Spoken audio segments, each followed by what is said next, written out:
الحمد لله رب العالمين نحمده ونستعينه ونستهديه ونستغفره ونصلي ونسلم على حبيبنا محمد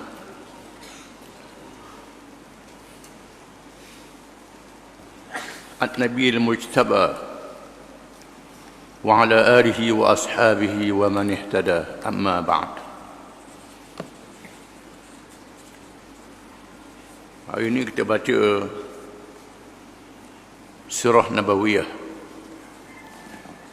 sebahagian daripada perjalanan hidup dan perjuangan Nabi kita Muhammad sallallahu alaihi wasallam. Sangat menasabah dengan umat Islam menyambut peristiwa Maulidir Rasul, kelahiran Nabi Muhammad SAW, yang berbeza dengan peristiwa-peristiwa yang lain, kerana kelahirannya menjadi tanda akhir zaman, tanda umur dunia berada di penghujung, sehingga kelahirannya diberitahu oleh Allah dalam kitab-kitab zaman dulu, kitab Taurat dan kitab-kitab yang lain, diberitahu oleh rasul-rasul yang terdahulu. Kedatangannya ialah untuk seluruh alam, seluruh manusia. Wa ma arsalnaka illa rahmatan lil alamin. Dan tidaklah kami utuskan engkau wahai Muhammad SAW melainkan rahmat kepada seluruh alam. Allah Ta'ala bukan sahaja menjadikan manusia makhluk yang diletakkan di atas muka bumi, yang berbeza dengan makhluk-makhluk yang lain. Manusia ini ditugaskan bukan saja beribadat, bertasbih, memuji Allah Subhanahu wa Ta'ala. Dalam masa yang sama, mereka mentarbiyah dunia ini menjadi hamba-hamba Allah yang mentarbiyah dunia ini. Dan Allah Ta'ala memberi hidayah, yakni petunjuk, dengan kedatangan Rasul-Rasul, kitab-kitab yang diturunkan, yang berakhir dengan Nabi Muhammad sallallahu alaihi wasallam.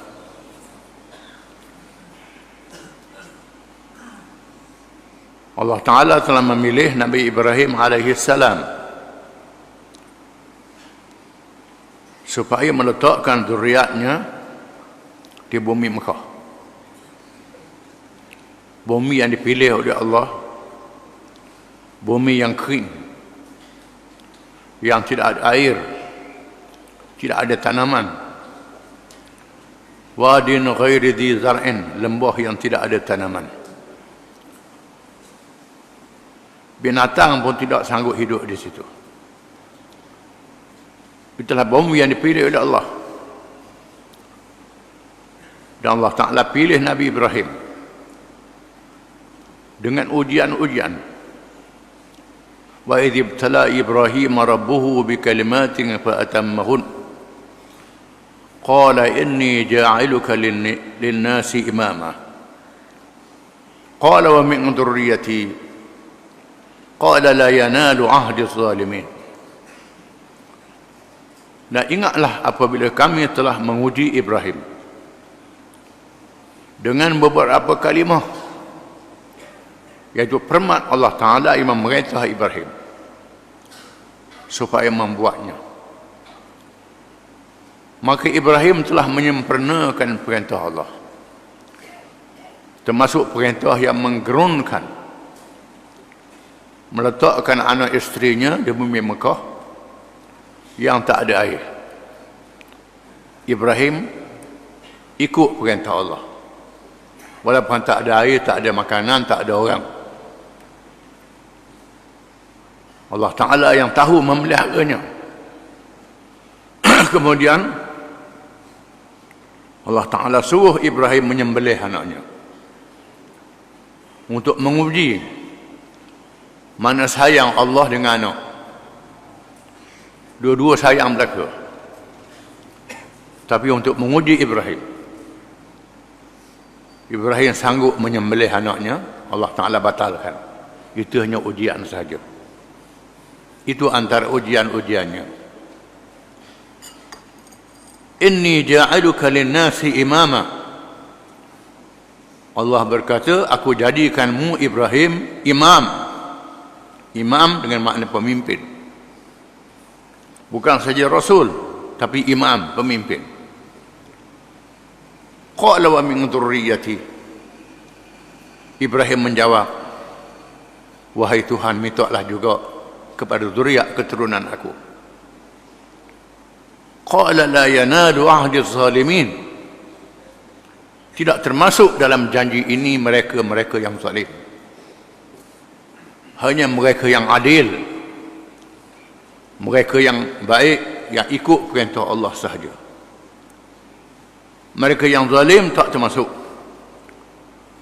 Maka Allah memilih kalangan nabi-nabi keturunan Ibrahim, jumlah yang banyak. Di antaranya nabi-nabi Bani Israel dari zuriat Ibrahim, daripada Ishaq bin Ibrahim, Yaqub bin Ishaq, Yusuf bin Yaqub, dan banyak nabi-nabi. Antara Nabi Musa, Nabi Harun, Nabi Isa alaihi wassalam. Mereka semua adalah zuriat Ibrahim daripada bangsa Bani Israel. Dan dilahirkan daripada Ismail bin Ibrahim alaihi wassalam, bangsa Arab. Diletakkan di Makkahul Mukarramah, dilahirkan Muhammad sallallahu alaihi wasallam. Tujuan Allah meletakkan Nabi Muhammad di Makkahul Mukarramah dan melahirkan Al-Jilul Awal, generasi yang pertama, kumpulan pertama di kalangan umat Islam yang membawa Islam ini, ialah mereka yang dibangun, yang didirikan, dibentuk diri manusianya, dibangun rohnya, akalnya, jasadnya, dibangun masyarakatnya, jamaah dan kumpulannya, dibentuk oleh Allah Ta'ala untuk memulakan kerja manusia. Tidak sama dengan binatang, kena ada makan saja, minum saja, makan minum, halal haram tak boleh. Asal tubuh gemuk, semelih daging banyak, itu binatang. Pohon kayu dibangun dengan baja, najis pun tak apa, suburlah pohon kayu itu, orang ambil buah dia. Tetapi untuk membangunkan manusia, bukan dengan makan minum saja, dengan harta saja, pitih mah saja, bukan dengan itu saja. Itu pun ada juga, tak dinafikan.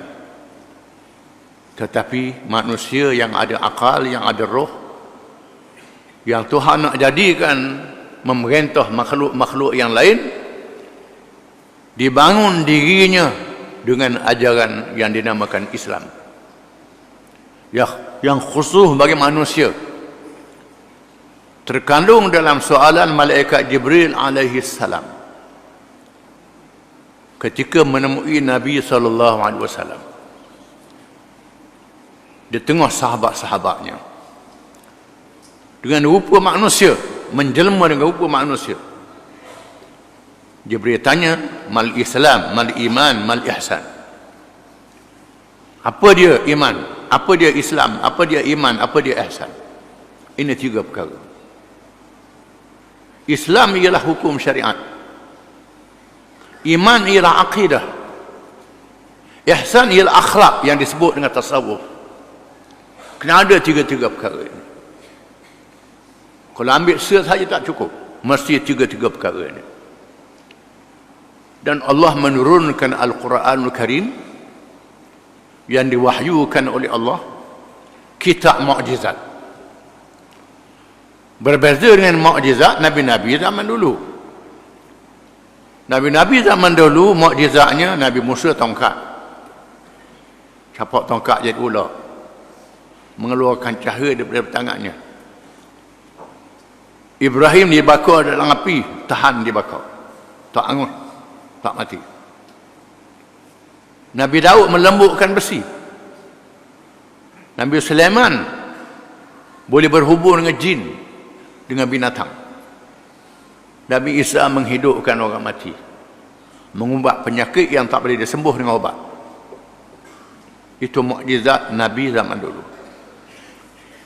Adapun Nabi akhir zaman Muhammad SAW diberi mukjizat ilmu, iaitu Al-Quranul Karim. Allah Ta'ala menyebut, wa in kuntum fi raibin mimma nazzalna ala abdina fa'tu bi suratin min mithlih wad'u syuhada'akum min dunillah in kuntum sadiqin fa in lam taf'alu wa lan taf'alu fattaqun nar allati waquduha an-nas wal hijarah u'iddat lil kafirin. Dan jika sekiranya kamu wahai manusia syok, tidak percaya kepada apa yang kami turunkan, Al-Quran yang kami turunkan kepada hamba kami Muhammad sallallahu alaihi wasallam, silakan membuat satu surah sepertinya. Satu surah sahaja sepertinya. Surah yang pendek pun tak apa. Buat satu surah sepertinya. Wad'u syuhada'akum min dunillah in kuntum sadiqin. Panggillah penolong-penolong kamu, sama ada penolong itu Tuhan-Tuhan yang kamu sembah lain daripada Allah, sama ada manusia, jin, batu, kayu, apa sahaja. Dan panggillah pemimpin-pemimpin kamu yang kamu puja di atas dunia ni, yang kamu rasa dia bijak sangat, dan segala ahli-ahli ilmu kamu, pakar-pakar kamu. Panggil semua, buat satu surah seperti Al-Quran. Kalau kamu adalah orang yang benar. Fa illam taf'alu, maka jika kamu tidak dapat membuatnya, wala an taf'alu, lam taf'alu yakni telah, lam dengan mim telah, kamu telah tidak dapat membuatnya, wal an taf'alu dengan nun, dan kamu tidak akan dapat membuatnya sampai bila-bila. Akan datang tak boleh buat. Itu antara lam dengan lam. Fattaqun nar allati waquduha an-nas wal hijarah. Maka takutlah kamu akan api neraka, di mana umpan api neraka itu ialah manusia dan batu. Manusia dan batu akan jadi umpan api neraka.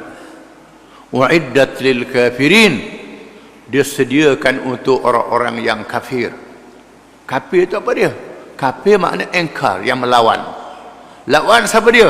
Lawan Allah, lawan Quran, lawan Muhammad sallallahu alaihi wasallam. Ini amaran Allah yang sangat keras. Allah Ta'ala turunkan Quran kepada Nabi yang ummi, yang tidak tahu membaca dan menulis. Di Mekah yang kering, yang tak ada manusia, manusia hidup di situ. Dengan berkat doa Nabi Ibrahim alaihissalam, tak ada sekolah, tak ada tempat belajar. Manusianya yang bergantung dengan Kaabah, bila duduk di situ tak mau tinggal, tetapi nak makan cari makan, nak pakai cari pakaian, terpaksa keluar untuk berniaga di timur dan barat. Rahlat asy-syita'i was-sayf li'ilafi Quraisyin ilafihim rahlat asy-syita'i was-sayf falyabudu rabb hadzal bait alladzi at'amahum min ju' wa amanahum min khauf. Menjadi kelaziman kepada Quraisy yang tinggal di Mekah itu rahlat asy-syita', melakukan perjalanan di musim sejuk, pergi ke Yaman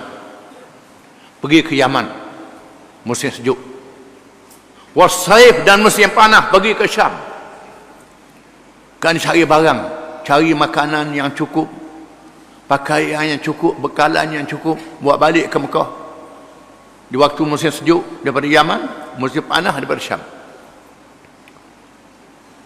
Dalam peta dunia,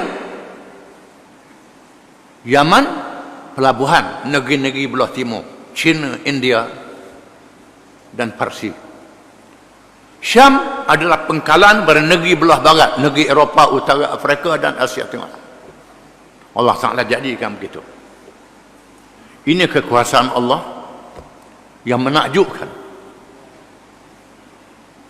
Mereka ulang-alik cari makan pandai, ekonomi pandai, cerdik berniaga, tapi mereka butuh huruf. Sedikit saja yang tahu membaca dan menulis. Dan Allah jadikan Nabi Muhammad SAW buta huruf supaya orang tahu Quran ni bukan Nabi Muhammad tulis sendiri, bukan Nabi Muhammad reka. Dia beri kepadanya ingatan yang kuat. Sebaik saja malaikat diberi baca, terus ingat, tak lupa lagi. Dia pelihara oleh Allah ilmu-ilmu itu. Dijadikan sahabat-sahabat yang mengelilinginya dengar Al-Quran, ingat, hafal. Nabi hafal, ada sahabat-sahabat yang hafal Quran macam Abdullah bin Mas'ud, Abdullah bin Abbas, Abdullah bin Umar, Sayyidina Ali. Ada sahabat yang tak hafal Quran macam Sayyidina Abu Bakar, Sayyidina Umar tak hafal Quran, tetapi mereka bijak dalam mengurus dan mentadbir. Dibahagi-bahagi sahabat-sahabat itu. Bukan macam Nabi. Nabi boleh belaka, sahabat-sahabat tidak.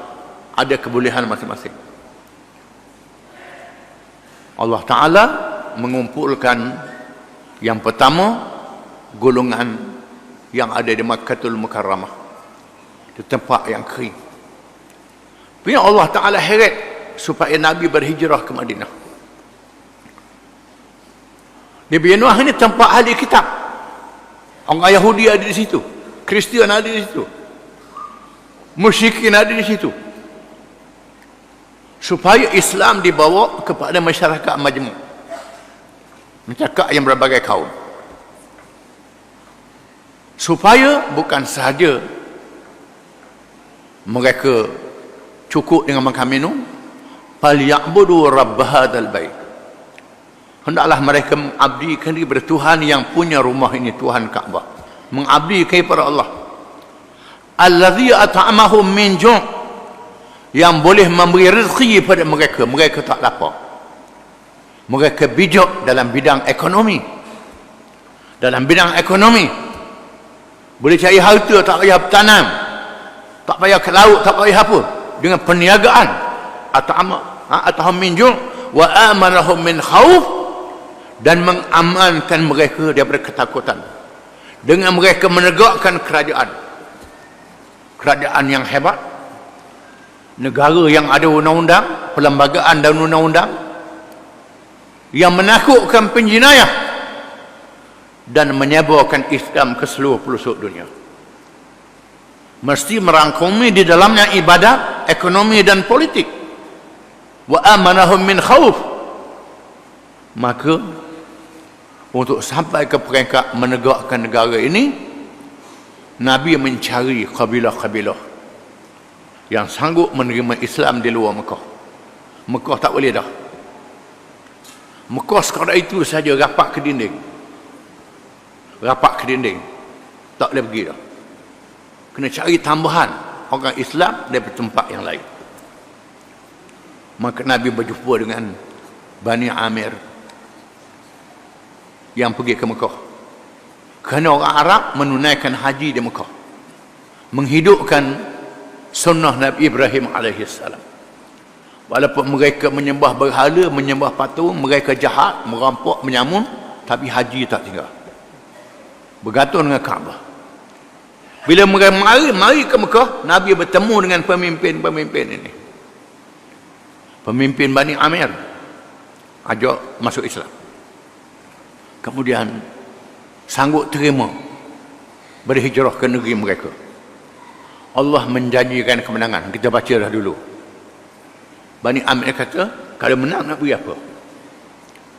Kalau menang, apa jawatan aku? Belum apa-apa nak jawatan dah, belum menang lagi minta jawatan. Nabi kata, al-mulku lillah yu'tihi man yasha. Itu kepunyaan Allah. Aku tak boleh beri, tak ada tentukan jawatan-jawatan ini. Orang yang berebut nak jawatan ni tak ikhlas, ditolak oleh Allah Ta'ala. Kemudian Bani Syaiban, jumpa Bani Syaiban, beritahu Islam ni baik, terima Islam, tetapi takut pada kuasa besar dunia. Percaya dah pada Islam, tapi takut. Tak percaya pada kekuasaan Allah Subhanahu wa Ta'ala yang menguasai alam ini. Takut, tak berani. Islam ni baik, bagus yang kamu bawa ni. Bila mereka dengar Nabi berjuk firman Allah, sebut firman Allah Ta'ala, Inna Allah ya'muru bil 'adli wal ihsan wa ita'i dzil qurba wa yanha 'anil fahsya'i wal ya'idukum la'allakum tadhakkarun. Allah Ta'ala suruh buat baik, buat adil, suruh pada yang baik, cegah mungkar. Itu perintah Allah, baik Islam ni. Tapi kami tak berani lawan. Kalau orang Arab berani lawan. Ini ajaran ini seluruh pelosok dunia. Seluruh dunia akan menentang. Parsi, Rom, China, India, Mesir akan menentang Islam. Akan dikepung. Kami tak sanggup. Nabi kata, tak apalah, percayalah Islam ini menang. Bila kamu dengar Islam menang, mari jumpa aku. Akhirnya Allah Ta'ala memilih penduduk Madinah. Kita baca, benih yang baik dari Yathrib. Yathrib ialah nama Madinah.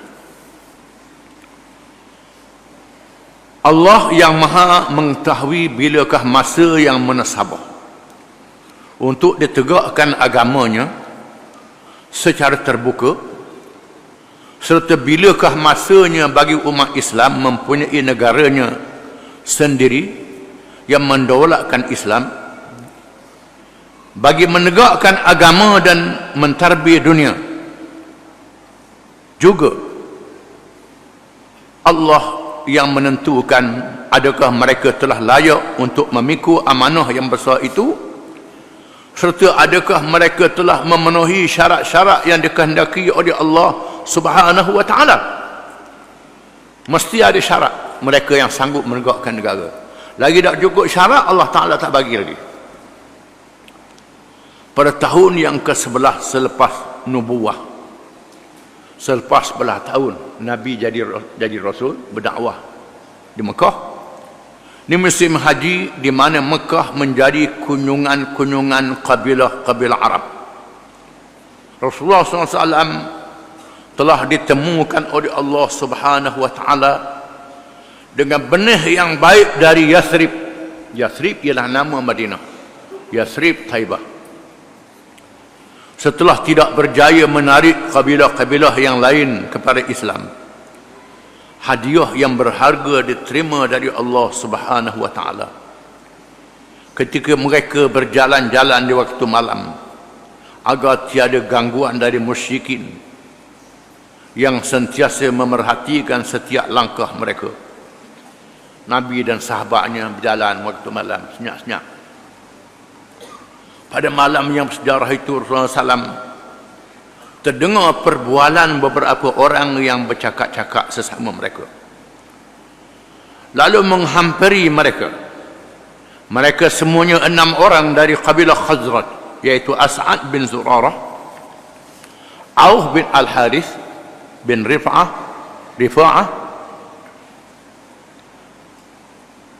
Rafi' bin Malik bin Ajlan, Qutbah bin Amir bin Hudaidah, Uqbah bin Amir, dan Jabir bin Abdullah bin Ra'ad. Dia tulis Ra'ad.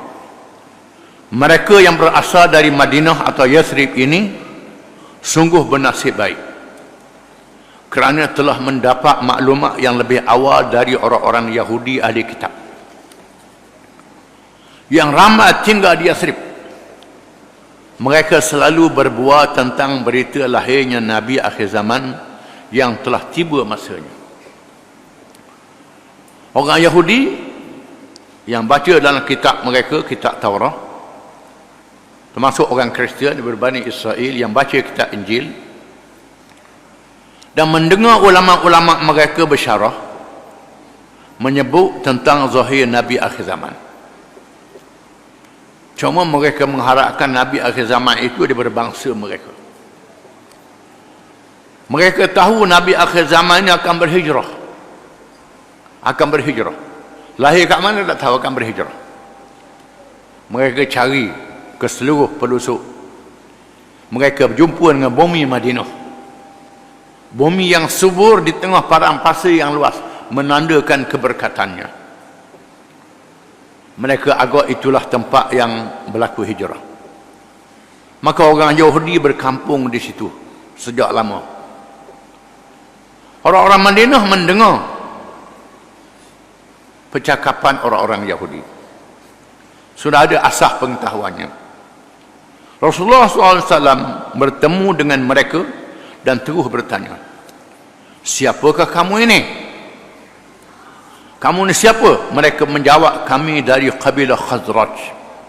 Rasulullah SAW bertanya lagi, kamu ini dari kabilah yang bersekutu dengan orang Yahudi kah? Kamu bergaul dengan orang Yahudi? Mereka menjawab, ya. Rasulullah SAW meneruskan pertanyaan, bolehkah aku berbual-bual bersama kamu? Mereka menjawab, boleh, silakan. Rasulullah SAW mengambil peluang keemasan ini untuk menerangkan kepada mereka berkenaan dengan Islam,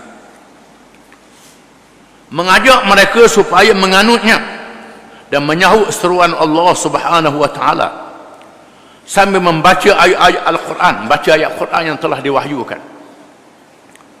Mereka pun berbual sesama mereka, cakap sama-sama mereka, ketahuilah wahai kaumku, demi Allah inilah dia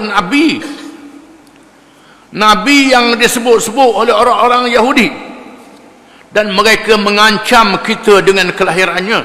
Orang Yahudi mengancam kita, maknanya kalau bukan Yahudi, Yahudi bunuh. Dia nak bangsa Yahudi jadi Nabi ini. Janganlah sampai mereka mendahului kita untuk beriman kepadanya, biar kita dulu, jangan datang ke Yahudi. Lalu mereka dengan segera menyahut seruan Allah dan Rasulnya dan menjadi orang-orang Islam yang setia. Mereka berkata kepada Rasulullah SAW, kami tinggalkan kaum kami di sana di Madinah dalam keadaan mereka bermusuh di antara satu sama lain. Mudah-mudahan Allah menyatukan mereka denganmu. Kami akan kembali menemui mereka dan mengajak mereka kepada urusan agama ini. Kami akan bentangkan kepada mereka apa yang telah kami terima darimu tentang agama ini. Kalaulah Allah menyatukan mereka di atas ajaranmu, maka tiada lagi orang yang paling mulia kepada kami selain dirimu. Kebetulan pula mereka adalah di kalangan orang-orang yang terkemuka juga di kalangan kaumnya. Mereka ni orang Sabsa, Aus dan Khazraj. Mereka cerita di Madinah ada dua kabilah, Aus dan Khazraj. Aus dan Khazraj ni berperang beratus tahun, berperang tak berhenti berperang. Orang Yahudi ahli kitab tak boleh menyatukan. Sebagian Yahudi menyokong Aus, sebagian Yahudi menyokong Khazraj. Bukan jadi baik tak. Orang Yahudi ahli kitab tak boleh. Kami mengharapkan dengan sebab agama Islam ini kamu wahai Rasulullah boleh menyatukan kami, boleh selesaikan masalah. Mereka pulang ke Yathrib dengan memikul tanggungjawab menyatakan Islam, mengajak manusia kepadanya. Mereka telah berjaya menjadikan berita kedatangan Islam sebagai perbualan setiap rumah di sana. Akhirnya sampai rumah ke rumah Islam ini. Walaupun pertemuan mereka dengan Rasulullah SAW secara lalu sahaja dan ringkas, tetapi memberi kesan yang sangat besar kepada dakwah Islamiah dan menjadi benih yang menumbuhkan pokok-pokok Islam yang rendang di seluruh penjuru alam. Benih yang menumbuhkan Islam akhirnya ke seluruh pelosok dunia. Kemudian dibuat bai'ah Aqabah yang pertama. Tak cukup dengan mengucap 2 kalimah syahadah, dibuat bai'ah. Bai'ah ni apa dia? Sebab apa sebut bai'ah juga? Apa dia bai'ah? Bai'ah ni asal makna jual beli. Ba'a yabi'u, bai'un, bai'ah, jual beli. Makna kita jual diri kita kepada Allah untuk menegakkan Islam. Ini makna bai'ah. Kita berjanji nak jual diri kita dan harta kita untuk menegakkan Islam. Bukan sekadar mengucap 2 kalimah syahadah. Mengucap 2 kalimah syahadah ni untuk orang nak masuk Islam. Bai'ah ni untuk orang yang nak berjuang Islam. Maka dibuat bai'ah. Bukan semua boleh bai'ah, dipilih-pilih untuk bai'ah ni, untuk berjanji di hadapan Allah. Pada tahun yang berikutnya, yakni tahun ke-12 setelah nubuah, tibalah 12 orang lelaki dari Yathrib, 10 dari kabilah Aus dan 2 dari Khazraj. 5 dari mereka ialah yang pernah berhubung dengan Rasulullah SAW di tahun yang lalu. 5 orang yang pernah bertemu dan telah Islam di hadapannya. Yang tidak datang pada malam tahun ini ialah Jabir bin Abdullah. Ini orang baru. 12 orang itu ialah Muaz bin Al-Haris, Zakwan bin Abdul Qis, Ubadah bin As-Samit, Yazid bin Sa'labah, Al-Abbas bin Ubadah Nadlah, Abu Al-Haytham bin At-Tayhan, Uwaim bin Sa'idah. 2 orang akhir dari kabilah Khazraj, yang lain semuanya dari Aus. Mereka menemui Rasulullah SAW di Aqabah Mina. Aqabah tempat jemaah haji berhimpun setelah wukuf di Arafah, dan berbai'ah, berjanji setia dengan satu bai'ah yang dikenal dengan bai'atun nisa, bai'ah kaum wanita. Wanita, bai'ah yang tak ada perang. Ini bai'ah yang pertama, kerana di dalamnya tiada hubungan dengan peperangan. Sebab peperangan belum lagi diwajibkan, belum lagi perintah perang. Isi kandungannya bersamaan dengan bai'ah kaum wanita kepada Rasulullah SAW yang berlaku pada tahun kedua selepas pembukaan Mekah. Imam Al-Bukhari telah meriwayatkan dalam As-Sahih an Ubadah ibn As-Samit radhiyallahu anhu أن رسول الله صلى الله عليه وسلم قال وحوله إصابة من أصحابه بايعوني على ألا تشركوا بالله شيئا ولا تسرقوا ولا تزنوا ولا تقتلوا أولادكم ولا تأتوا ببهتان تفترونه بين أيديكم وأرجلكم ولا تعثوا في معروف فمن وفى منكم فأجره على الله ومن أصاب من ذلك شيئا فعوقب في الدنيا فهو كفارة له ومن أصاب من ذلك شيئا ثم ستره الله فهو إلى الله إن شاء عفى عنه وإن شاء عاقبه فبايعناه على ذلك. Maksud dia dari Ubadah bin As-Samit radhiyallahu anhu bahawa Rasulullah SAW telah bersabda kepada kami ketika ia dikelilingi oleh beberapa orang sahabatnya, Sabdanya, berbai'ahlah, berjanjilah dengan setia kepadaku, bahawa kamu tidak menyekutuai Allah dengan sesuatu yang lain. Tidak menyekutuai Allah subhanahu wa ta'ala dengan sesuatu yang lain. Tidak mencuri. Mungkin perangai orang Arab suka mencuri masa itu, disebut jangan mencuri. Tidak mencuri. Tidak berzina. Tidak membunuh anak-anak kamu. Tidak berbohong dengan merekakan tuduhan atau fitnah yang sengaja diadakan sama ada terhadap dirimu atau orang lain. Dan jangan kamu derhaka dalam perkara yang baik. Maka sesiapa yang setia di kalangan kamu, maka ganjarannya di sisi Allah. Dan sesiapa yang terkena kepadanya amalan-amalan buruk yang tersebut, lalu ia menerima tindakan hukuman di dunia, maka kami kafarah baginya, tidak dibalas lagi di akhirat kalau dihukum di dunia. Sesiapa yang terkena kepadanya dengan mengerjakan perkara-perkara itu, kemudian Allah Subhanahu wa taala melindunginya dari diketahui oleh orang di dunia ini, maka terserahlah kepada Allah. Jika ia kehendaki, nescaya dia ampunnya kalau dia bertaubat. Dan jika ia tidak kehendaki, nescaya dihukum dengan hisab pada hari kiamat, tak bertaubat sampai mati. Lalu kami berbai'ah di dalam, lalu kami, bukan kamu tu, lalu kami berbai'ah di atas perkara itu, kata Ubadah. Kami itu kata Ubadah. Yang tadi sabda Nabi SAW. Ini bai'ah yang pertama. Bai'ah yang tidak ada di dalamnya peperangan. Bai'ah berjanji tidak membuat dosa, khususnya syirik. Kalau syirik jadi kafir dah, ataupun dosa maksiat, tak jadi kafir. Kalau dihukum di atas dunia, selamat di akhirat. Kalau ditutup oleh Allah Ta'ala, serah pada Allah. Biasanya kalau bertaubat, dia ampun oleh Allah. Kalau tak bertaubat, kena hukum di akhirat. Lepas habis hukum, masuk syurga, kecuali mereka yang syirik.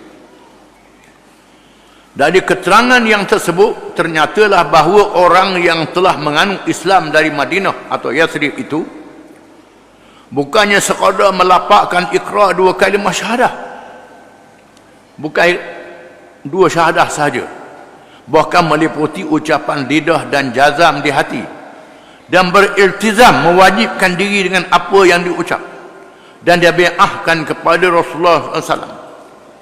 Malah mereka bersedia untuk meletakkan sibrah Allah, yakni ajaran Allah yang terkandung dalam ajaran Islam itu kepada seluruh kehidupan mereka. Apa yang disebut dalam bai'ah yang pertama ini adalah asas-asas penting bagi pembinaan individu, pembinaan seorang, diri seseorang dan masyarakat, sama ada dalam aspek akidah, juga akhlak dan pelaksanaan Islam di dalam semua bidang. Bai'ah yang dilakukan itu bukan sahaja merupakan perisytiharan bagi mereka untuk menerima Islam, tetapi juga perisytiharan menentang jahiliah. Menerima Islam dan menentang jahiliah. Ini konsep yang penting dalam bai'ah ini. Segala yang terkandung di dalamnya adalah sangat bertentangan dengan pegangan dan amalan jahiliah. Bila mereka berjanji dengan apa yang disebut itu, menunjukkan mereka ikut dan mereka melawan jahiliah. Kepulangan mereka ke Madinah diiringi oleh utusan pribadi Rasulullah SAW, iaitu Mus'ab bin Umair. Rasulullah utuskan sahabat dia yang di Mekah ikut pergi ke Madinah, Mus'ab bin Umair radhiyallahu anhu, yang dipertanggungjawabkan bagi mengajar kitab Allah dan ajaran-ajaran Islam yang mesti diketahui dan diamalkan pada masa itu. Dia sampai menyebarkan Islam di kalangan orang-orang yang masih lagi berpegang dengan agama syirik. Orang yang diberi peranan ini, Mus'ab bin Umair ini adalah sahabat pilihan Allah Subhanahu wa taala dan Rasulnya sallallahu alaihi wasallam, yang telah meninggalkan kemewahan keluarganya dan mengakhiri hayatnya sebagai syahid dalam peperangan Uhud. Mus'ab bin Umair ni, kubur dia di Bukit Uhud. Mus'ab telah menjalankan tugas itu dengan cemerlang, dan beliau terkenal di kalangan penduduk Madinah dengan gelagan muqarri, guru Al-Quran dan ajaran Islam. Dia pergi mengajar Quran, mengajar ilmu-ilmu Islam. Mus'ab bin Umair radhiyallahu anhu. Kejayaan cemerlang di Yathrib. Mus'ab bin Umair tinggal bersama As'ad bin Zirarah. Mus'ab sebagai guru, imam dan pendakwah, dengan dibantu oleh rakannya, telah melaksanakan tugas dengan jayanya. Bukan sahaja dapat menarik orang-orang biasa kepada Islam, tetapi telah berjaya mengislamkan pemimpin Aus dan Khazraj. Yang terkemukanya ialah Sa'ad bin Mu'adz radhiyallahu anhu. Sa'ad bin Mu'adz radhiyallahu anhu Islam melalui Mus'ab bin Umair. Sa'ad bin Umair ini ialah seorang sahabat, pada masa dia mati bergoncang aras. Ini hebat dia.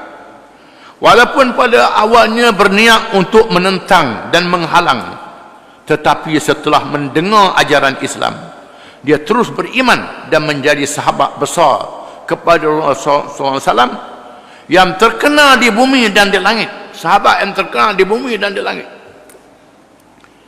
Apabila beliau memeluk Islam, Sa'ad bin Mu'adz telah mengerahkan kaumnya supaya beriman.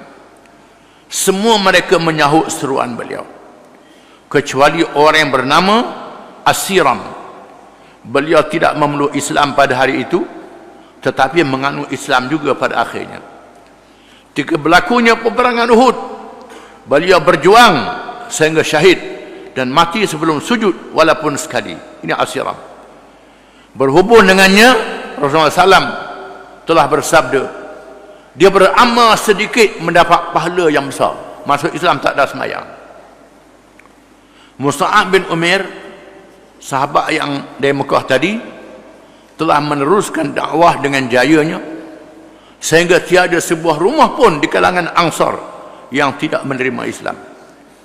Beliau pulang ke Mekah sebelum tibanya musim haji tahun ke-13 selepas nubuah, untuk menyampaikan berita kejayaan dakwah yang menggembirakan Rasulullah SAW. Bukan saja menerima dan menganut Islam, tetapi juga merupakan golongan yang mempunyai kekuatan untuk menegakkan Islam dan mempertahankan pembawanya. Akhirnya ramai orang Madinah masuk Islam. Mereka bukan saja jadi orang Islam, mereka sanggup berjihad, berperang untuk mempertahankan Islam. Maka berlakulah bai'ah yang kedua yang akan kita baca kemudian. Wallahu a'lam.